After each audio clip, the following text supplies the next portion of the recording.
I guess first and foremost, you've just wrapped up your first year with Atlanta Public Schools. So tell us a little bit how this year has been, how you've been settling in, and maybe some things you've noticed and seen. Yeah, we're getting close. So I actually started in the second week of school, and so school's not quite done yet, but we're getting close. I like to call this year zero, where we're learning a lot, taking a lot in, and have enjoyed really listening and learning and trying to understand the needs of the community. Absolutely. And how does Atlanta Public Schools compare to your previous experience? I know you have a lot of experience. Tell us a little bit more about where you came from and what you're bringing to Atlanta Public Schools. Absolutely. Very similarly sized. About the same student enrollment, about the same number of schools, similarly sized from the standpoint of employees and sites. I've obviously worked in K-12, been a superintendent, was pretty successful in that regard. Had an opportunity to serve almost 2 years in the private sector and corporate as an executive, and also got to spend some time in higher ed. So feel fully rounded, well-rounded in regards to experiences, and those experiences bode well, I think, in this work. Now, I was watching your video that you put out. You have a couple of main initiatives that you want to tackle as you move forward. So one of the things that we've been talking about is literacy rates. One of our initiatives here at Atlanta News First is Books to Kids, and so obviously that's something that is very important to us.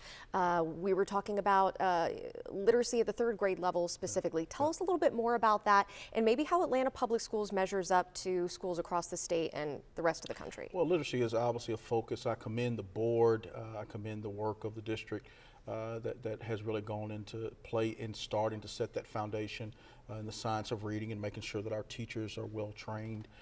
We will continue that.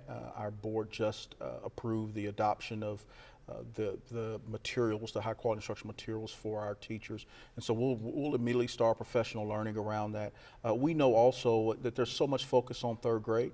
But really that birth to 5 and birth to pre-entry, as well as what happens in K1 and 2, are really important. And so we want to make sure that we're really intentional about supporting those places as well. And the last thing I think I'd mention is that we're just appreciative of what is, I believe Mayor Dickens always says, a group project. And so when you start to think about the fact that we have community partners like A&F and others that are so invested in making sure that our students are literate and knowing that it is absolutely a civil right, is something that's really important to us. Absolutely. And where would you put a measure of success? How are you going to quantify improvement and success in literacy rates? Well, you know, we all will look, everybody will look at absolute achievement improvement. So how are the numbers moving forward? Very proud of the work that Atlanta Public Schools has done. It's the only large city school district to show gains on the NAEP, which was a major positive, and I think a major starter or generator for some of the work that we have ahead. So we're really excited about that, and we'll look at the absolute numbers. So, you know, whether it's moving from, you know, 35 to 50 to 60, we want to move aggressively in this space, because we know that this is what opens up the doors to the rest of students' lives. And when you say 35%, you're talking about 35% of third graders specifically right now? Correct. Talking about third grade. Okay. Now, obviously, we're talking about the students, but also equally important, the teacher side of it. Teacher recruitment and retention, this has been something that all schools have been facing lately.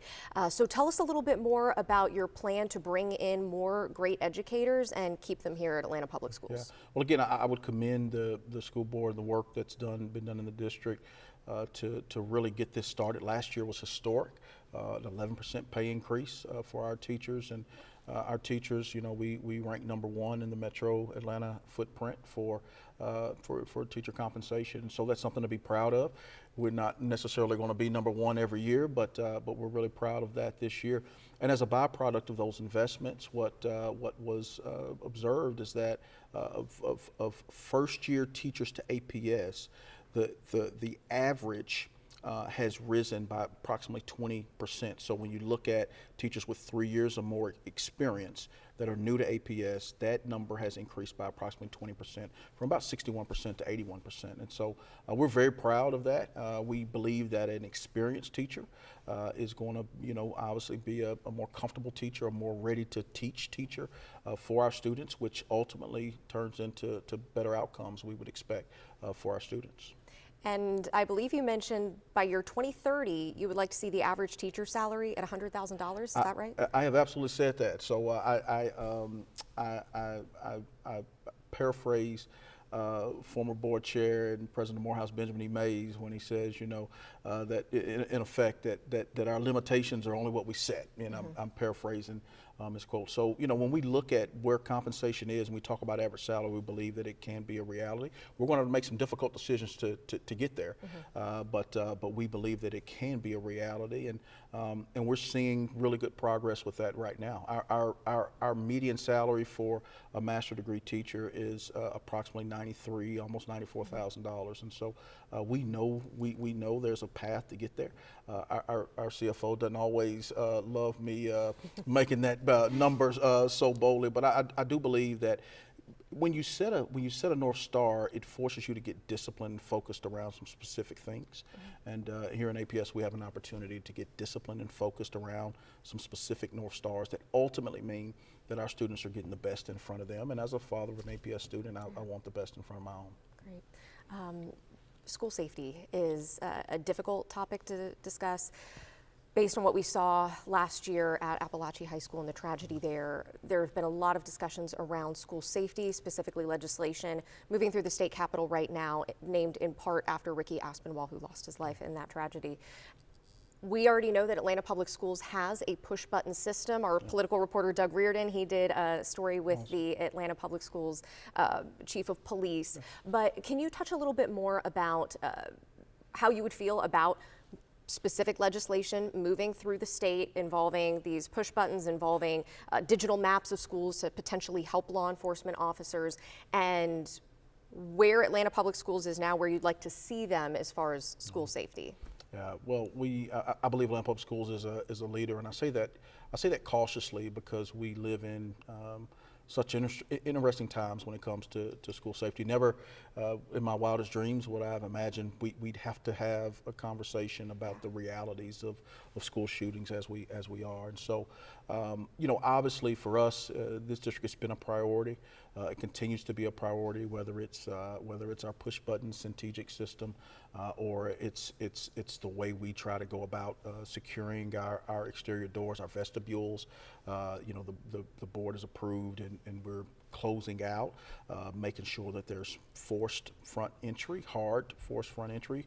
You know, when you built schools many years ago, you didn't think about these types of things like coming to the school. Now it's like, no, we want you to go into a front office and kind of be corded off. And so I think all those things are put APS at the leading edge, and I believe that these are the types of topics that we all have to lock hands on. You know, it doesn't really matter you know, what your political ideology is or what you believe. Everybody expects when their child comes to school for their child to return home safely that afternoon, that evening. And so anything that's done in that regard, we will look to continue to lock arms and support. So we're in support of all things school safety.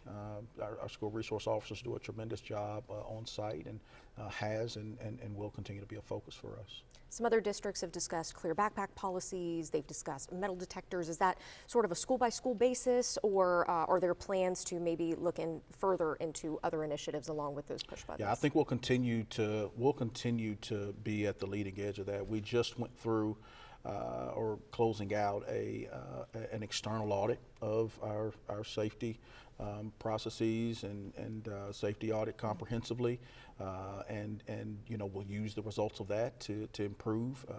I think 2019 or 2020 we had one, and I wasn't here, but we had one, and leverage that to make some of the improvements that we see, and we'll leverage this one to make more improvements, and you know, so all things above, as we hear, learn, see things that we think makes our school safer, we'll want to lean in and ensure that we implement at scale, hopefully across the district. And tying somewhat into this, something that stuck out to me in your video was talking about not only just, of course, academics, but also mental health of students, and kind of looking at the student as a whole and helping them to learn and grow. of course in the classroom, but also beyond the classroom. What are some ways that you see Atlanta Public Schools doing that? Well, so there's been a lot of investment in the whole child and mental health realm. In fact, there's been almost double when you look at comparison of 2021 to today. The dollars invested. I want to speak specifically about 14 million in 2021, almost 28 million as of today. You can't put a number on the mental health and safety and security of a child from a mental standpoint. And so we'll continue to invest. One of the things I'm really excited about and we'll look at as we continue to evolve and reorganize some is how we make sure those resources get to the ground, that they get to our students. And also how we target and measure around some things that are really important from a continual improvement standpoint. And so, you know, we deal with chronic absenteeism. That's a challenge. We know that our students come to us with food insecurities, with you know, just safety insecurities, housing insecurity, you name it. And so we are really looking forward to thinking a little bit differently maybe about how we leverage the resources that we have to get to the clusters, to get to the schools on the ground, to work even more closely with school-based teams and communities. And then the other thing I would mention, as I mentioned the word community, is that this is also an area where we need and we leverage and we want community partners. You know, the data shows that only about 80% of a child's K-12 life or about 20% of a child's K-12 life is spent in school. The other 80% is outside of school. Sure. And so when you start to think about that 80%, the challenge for public school systems is to figure out, how do I begin to positively influence that 80%? For some kids, they've got a mom and dad and a full thriving support system at home. For others, the community and the school and, you know, the church or whomever has to be that support system. And so we know the community and our community partners will be important to make sure that we make children whole. And certainly an emphasis on extracurricular activities, Absolutely. things that can be done, Absolutely. after school programs Absolutely. where these students can go Absolutely. after school if they need a place, and maybe a place they can channel some interest Exactly and right. energy. Exactly. And one of the things that we have been watching and continues to develop, obviously a lot of changes going on at the federal level, specifically the Department of Education. Very recently, there have been moves to significantly make cuts at the Department of Education. President Donald Trump has talked about wanting to put education on a state level. How could this potentially impact Atlanta Public Schools? And are you working with anyone from the State Department of Education as you navigate some potential changes going forward as a result? Yeah, I think for us right now, the focus is on trying to anticipate what you don't know, you know to be happening factually. The things that concern us are, frankly, the students that need it most.